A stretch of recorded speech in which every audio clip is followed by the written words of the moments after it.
దేవుడు నన్ను హైదరాబాద్ వెళ్ళు అని పంపించినప్పుడు నిరాశ నిస్పృహలో నలిగిపోతూ వచ్చా.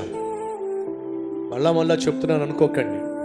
విదేశాల్లో ఉద్యోగం వచ్చింది, విదేశాలకు వెళ్ళాలి అని ఆలోచిస్తున్నప్పుడు ప్రభువు చెప్పాడు,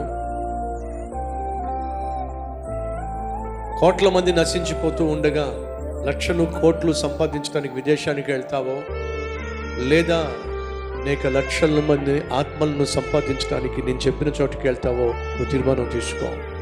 ఆ రోజు ఈ లోకానుసారమైనటువంటి లక్షలు కోట్లు సంపాదించడం కంటే దేవుడు చెప్పిన చోటుకి వెళ్ళి దేవుని పేరట లక్షల మందికి సువార్త ప్రకటించటమే లక్షణమైనటువంటి నిర్ణయం అని చెప్పి ఆ రోజు ఈ ఒక్క బైబుల్ని పట్టుకునే హైదరాబాద్లో అడుగుపెట్టా.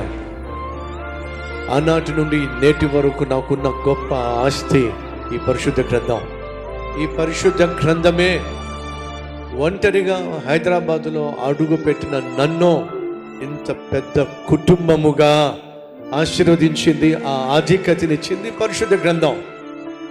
ఈ పరిశుద్ధ గ్రంథమే లేకపోయినట్లయితే ఈరోజు కల్వరి టెంపుల్ ఉండేది కానే కాదు.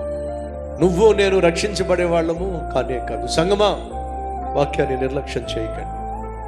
సహవాసాన్ని, సంఘముగా కూడుకోవడాన్ని నిర్లక్ష్యం చేయకండి.